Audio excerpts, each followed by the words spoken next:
নমস্কার, good morning. আশা করছি সবাই অনেক ভালো আছো, আমরাও ভালো আছি। এখন বাজে হলো সকাল 11:30। নিধিকে পোলিও খাওয়াতে নিয়ে গেছিলাম সামনের হসপিটালে। তো এখন ফিরছি বাড়িতে। আর নিধি বাইরে বের হলেই কিন্তু এত খুশি হয়, মোটেও হাত ধরবে না, হাত ছেড়েই চলার চেষ্টা করছে। কিন্তু পাশে ড্রেন আছে, তো ড্রেনে যদি পড়ে যায় ওই জন্য আমি হাত ধরেই থাকি ওর। আর এইটা হলো আমাদের ফ্ল্যাটটা সামনে থেকে কখনো দেখানো হয়নি, তাই এখন দেখালাম। তো খুবই খুশি হয় নিচে নামলে, যেহেতু সারাক্ষণ ঘরের ভিতরে থাকে। তো পোলিও তো খাওয়ানো হয়ে গেছে, চলো এখন ঘরে ফিরে যাই। আবার নিধির জন্য একটু রান্না করব। নিধিকে নিয়ে পোলিও খাওয়াতে গেছিলাম, এখন এই তো ফিরলাম। নিধি কিন্তু পোলিও খেতে একটুকু ঝামেলা করে না, আর ওখানকার আন্টিরা খুব ভালোবাসে নিধিকে। তো চলো ঘরে চলে এসেছি, ঘরে যাই। এই তো ঘরে ফিরে এখন রান্না বসিয়ে দিয়েছি। প্রেশার কুকারের মধ্যে একটুখানি চিকেন বিরিয়ানি রান্না করব। মানে বিরিয়ানি নাকি এটা পোলাও বুঝতে পারছি না। তো সব রকম সবজি দিয়ে, চিকেন দিয়ে আর একটু বাসমতি চাল দিয়ে একটু সিটি দিয়ে দেবো, একটু হালকা বিরিয়ানির মতো। তো টেস্টেরও একটু বদল হবে, আর খেতেও ভালোবাসে নিধি, ভীষণ ভালোবাসে বিরিয়ানি খেতে। বাইরের তো দেই না, তো ঘরে এইভাবে তৈরি করে দিলে বাচ্চাদের কিন্তু স্বাদ বদল হয়, অত খেতেও ঝামেলা করে না। প্রথমে দেখো একটু তেজপাতা আর শুকনো লঙ্কা ফোড়ন দিয়েছি, আর সব রকম গোটা গরম মশলা একটু থেতো করে দিয়ে দিয়েছি, আর সামান্য একটুখানি গোটা জিরে দিলাম, দিয়ে ভালো করে একটুখানি এটা ভেজে নিলাম, সুন্দর একটা গন্ধ বেরোচ্ছে। এবার দিয়ে দিলাম কিছু সবজির মধ্যে নিয়েছি পেঁপে, গাজর আর আলু। এটাকে একটু ভালো করে একটু ভেজে নেব। ভেজে তারপরে দিয়ে দেবো একটা পেঁয়াজ কুচি, অর্ধেক টমেটো কুচি, আর সামান্য একটুখানি আদা রসুনের পেস্ট, আর অল্প একটুখানি জিরের গুঁড়ো, এসব দিয়ে ভালো করে একটু ভেজে নেব। ভেজে তারপরে এটাকে একটু সিটি দিয়ে নেব, তাহলে কি হবে, সবজিগুলো সেদ্ধ হয়ে যাবে। বাসমতি চাল যেহেতু সিটি দিলে একদম গলে যায়, গলে গেলে তখন আবার খেতে চাইবে না, খেতে ভালো লাগবে না। আর নিধি আবার গলা খাওয়ার খুব একটা পছন্দ করে না। যেমন ভাত যদি একটু চটকে মাখানো যায় সেটা খুব একটা পছন্দ করে না, যদি একটু গোটা গোটা থাকে সেই রকমভাবে যদি ওকে খাওয়ানো হয় সেটা কিন্তু খেতে বেশি পছন্দ করে। আর প্রেশার কুকারে কিন্তু বিরিয়ানি ভালোই হয়, যদি জলের মাপটা ঠিকঠাক মতে তৈরি করা যায়, তাহলে কিন্তু প্রেশার কুকারেও একদম ঝরঝরে মতো বিরিয়ানি তৈরি করা যায়। আমি এই প্রেশার কুকারে অনেকবার বিরিয়ানি তৈরি করেছি, ডিম বিরিয়ানি। একটা ছোট ঘটনা বলি। করোনা না, আমফান ঝড় যখন চলছিল তখন কিন্তু আমাদের এখানে 7 দিন কারেন্ট ছিল না। তো কারেন্ট না থাকার ফলে জল তুলতেও অসুবিধা হচ্ছিল, জল ছিল না, মানে ওপরে জল অল্প ছিল। ওই জন্য বাসন কোসন মাজাটাও বিশাল একটা প্রবলেম হয়ে যাবে। এই জন্য আমরা সবাই মিলে চেষ্টা করেছিলাম যে যতটা কম বাসন কোসন, তারপরে জামা কাপড়ের কাচার ব্যাপারটা যেন একটু কম থাকে, তাহলে বেশ ভালো হয়। তখন না আমরা বিরিয়ানি করে করে খেতাম, বেশ মনে আছে। বিরিয়ানি করতে গেলে তো বেশি জিনিসপত্রের দরকার হয় না, আর হচ্ছে একটা পদ খাওয়া হয়ে যায়। তো আমরা বেশি ওই আন্ডা বিরিয়ানিটা করেই খেতাম, মনে পড়লো এখন। তো যাই হোক, একটা পার্সেল চলে এসছে। তো সেটা হচ্ছে ওই বছর খুবই কারেন্টের সমস্যা হচ্ছিল, রাত্রিবেলা করে কারেন্ট চলে যেত, 2 ঘন্টা করে কারেন্ট থাকতো না। তো ঘুমের ভীষণ প্রবলেম হতো। তো ওই জন্য ইনভার্টারটা অর্ডার করা হয়েছে, সেটা আজকে ডেলিভারি দিতে এসছে। আর রাত্রে ঘুম না হলে তো নিধির বাবার খুবই অসুবিধা হয়ে যেত অফিসে গিয়ে কাজ করতে। তার মানে কম্পিউটার সামনে রীতিমতো একদম চোখ বুজে আসে, চোখ দিয়ে জল পড়তো, চোখ লাল হয়ে যেত, এই সমস্যাগুলো হতো, রাত্রিবেলা ঘুম হতো না। আর আমি আর নিধি তো দুপুরবেলা ঘুমিয়ে নিতাম। তো যাই হোক, ইনভার্টারটা অর্ডার করা হয়েছে, তো আজকেই এসছে। আর ওই দাদাদেরকে বললাম যে ওপরে তুলে দাও, আর তোমরা লিফটে উঠো না, কারণ কারেন্টের খুব সমস্যা হচ্ছে, লিফট যেখানে সেখানে বন্ধ হয়ে যেতে পারে। তো এই তো ঘরে দিয়ে চলে গেল।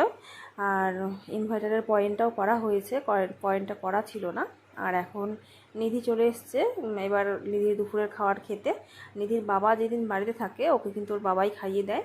আর দেখো বিরিয়ানিটা কিন্তু বেশ ঝরঝরে হয়েছে, খিচুড়ির মতো লাগছে দেখতে দূর থেকে, কিন্তু বেশ ভালো হয়েছে। আর গন্ধটা বেরোচ্ছে, সুন্দর গন্ধ বেরোচ্ছে। বিরিয়ানি মশলা ব্যবহার করিনি, এই সমস্ত গোটা গরম মশলা একটু থেতো করে দিয়েছিলাম তেলের মধ্যে, তাই কিন্তু সুন্দর একটা ফ্লেভার বেরোচ্ছে। আর নিধির কিন্তু বিরিয়ানি খেতে বেশ ভালো লাগে, আন্ডা বিরিয়ানি বলো আর চিকেন বিরিয়ানি বলো, আমি বাড়িতে মাঝে মাঝে তৈরি করে দিই ওকে। তো এই দেখো এখন খেয়ে নেবে নিধি। চিকেনটা একদম ছোট ছোট করে দিয়েছিলাম তো, আর প্রেশার কুকারে 2-3টে সিটি দিয়ে দিয়েছি, বেশ সুন্দর নরম হয়ে গেছে। আর এই দেখো নিজেও খাচ্ছে, বাবাকেও একটু করে খাইয়ে দিচ্ছে। আর বিরিয়ানিটা কিন্তু খেয়েছে মোটামুটি, আর টেস্ট হয়েছিল তো, আর সবজিগুলোও কিন্তু খেয়েছে। তো এখন বলছে আর খাবো না, আর ঝাল লাগছে, মানে যেহেতু পেট ভরে গেছে এখন বিভিন্ন রকম বায়না। আর খেতে খেতে হয়তো একটা কাঁটা ঢুকে গেছে হাতের, মানে সরু সরু যে হাড়গুলো থাকে দাঁতের সাথে হয়তো বেঁধে গেছে, হাড় নয়তো মাংসের কোনো একটা পিস হয়তো ঢুকে গেছে করছে। আর এই দেখো নিজে নিজে হাত ধোবে এখন। তো চেয়ারটা সামনে টেনে দিয়েছি, এখন নিজে নিজে হাত ধোবে। হাত ধোয়ার পরে সঙ্গে সঙ্গে বলছে মা আমাকে ব্রাশ করিয়ে দাও। নিজেকে কিন্তু দুবার করে ব্রাশ করিয়ে দিই, দুপুরবেলা একবার খাওয়ার পরে আর রাত্রিবেলা খাওয়ার পরে। আর এই ছোটো ছোটো অভ্যাসগুলো ওকে আমি অনেক দিন আগে থেকেই হাতে ধরিয়ে দিয়েছি, আর ওর কিন্তু বেশ ভালো অভ্যেস হয়ে গেছে। নিজে নিজে হাত ধোয়া, হাত মোছা গামছা দিয়ে, অন্যান্য কিছুতে যেন না মোছে, হাত হাত যেন গামছা দিয়ে মোছে।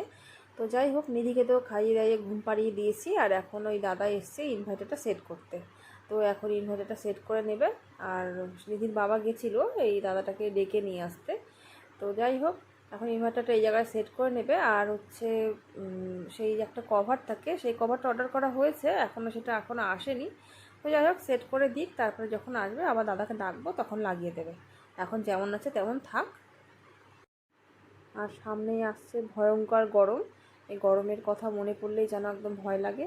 বাপরে বাপ, এর আগের বছর যা গরম পড়েছিল, না জানি এবছর যে কী গরম পড়বে। মানে ওই বছর জাস্ট একদম মানে হাত পা যেন পুড়ে গেছিলো, এরকম একটা গরম পড়েছিল।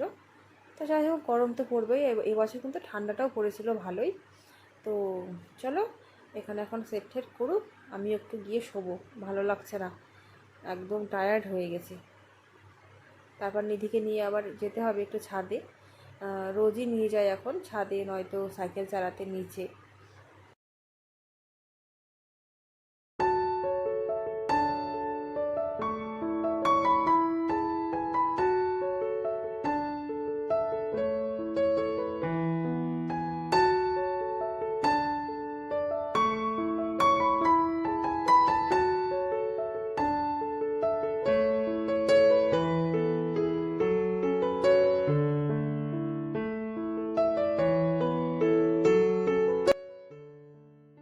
মাঝে মাঝে নিধিকে দেখি আর ভাবি আমার ছোট্ট নিধি কত বড় হয়ে গেছে। এই তো সেদিনই হলো, আর আজকে গোটা ছাদ জুড়ে দৌড়ে বেড়াচ্ছে। তো যাই হোক, এটাই নিয়ম।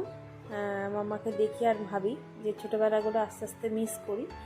আর মাঝে মাঝে ভিডিওগুলো দেখি ওর ইউটিউবে যেসব ভিডিওগুলো আছে, আমার খুব ভালো লাগে ভিডিওগুলো দেখতে।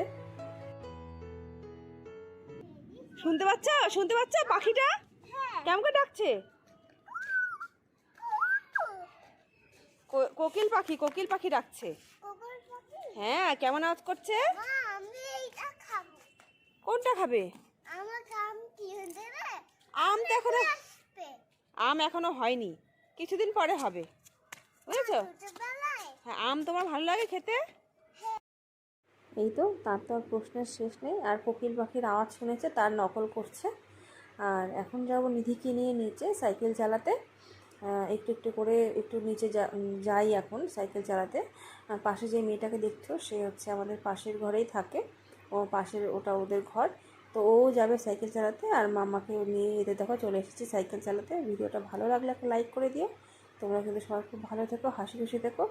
আজকের মতো এইটুকুই, দেখা হবে অন্য একটা ভিডিওতে। আজকের মতো টাটা। আর নিধি কিন্তু সাইকেল চালাতে এসে খুব খুশি হয়েছে, তোমরা দেখে বুঝতেই পারছো। আর পাটা ছোট ছোট তো নিচ পর্যন্ত যাচ্ছে না।